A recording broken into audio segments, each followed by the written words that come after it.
Hi, I'm Fairchild Scarbrough, and this is Crash Course Black American History.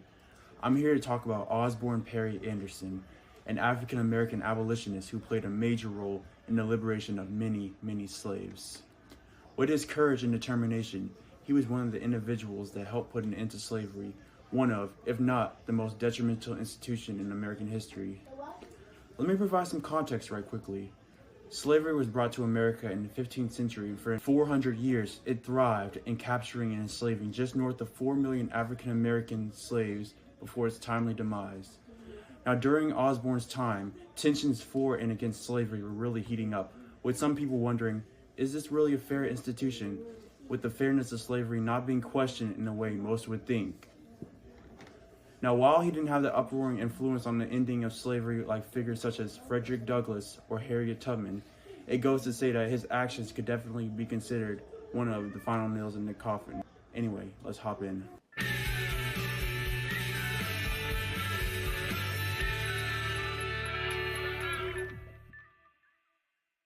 Born a free black in Chester County, Pennsylvania in 1830, he didn't have the misfortune of being born into indentured servitude like many of his peers, but that doesn't mean he didn't experience the hardships of being black in America pre-Civil War.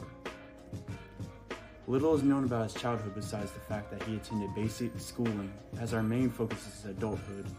He attended Oberlin College, where he then moved to Canada to work at a printing shop. Somewhere along the line in 1858, fatefully, he met John Brown. Now, John Brown was notoriously raised with extreme anti-slavery beliefs, and he was a white man.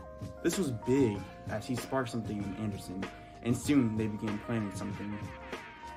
Those two, with a band of 19 other men, set out to raid Harper's Ferry.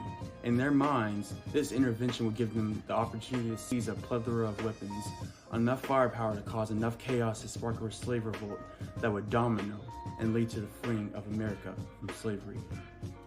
Now, I can appreciate the courage, as this was an extremely courageous plan that, if it worked, would have had the magnitude to have extreme effects on the South. One fatal flaw was the U.S. Marine. Only 5 men, including Osborne, escaped. Brown was unfortunately not one of them. Osborne happened to be the only African American to survive this ordeal. So let's cue in thought bubble for a minute. So what makes Osborne Perry Anderson's perspective so special?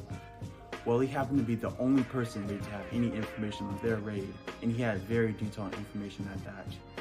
His side of the story was very captivating, with him being the only African American to escape.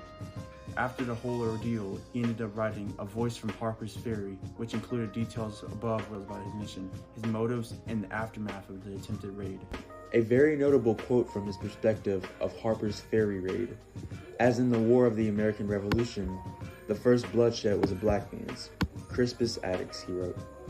At Harper's Ferry, the first bloodshed by our party after the arrival of American troops was that of a slave, basically capturing that in order for there to be success in their raid, someone had to be a martyr for the cause. That martyr was a slave named Phil, and this proved the importance of the raid and the investments, even on the slave side, to make this successful. So while Brown and Anderson's raid wasn't successful in its instance, it bared many other different fruits of success later down the road. As 6 years later, the Civil War concluded and the North had won, therefore abolishing slavery. During his lifetime, he was able to see his efforts pay off despite his untimely demise in 1871. Before his death and after the raid, he enlisted in the Union Army as a recruitment officer. It can definitely be said that his life goals were successful, as his raid brought awareness to the system of slavery. Thanks for watching. I'll see you next time.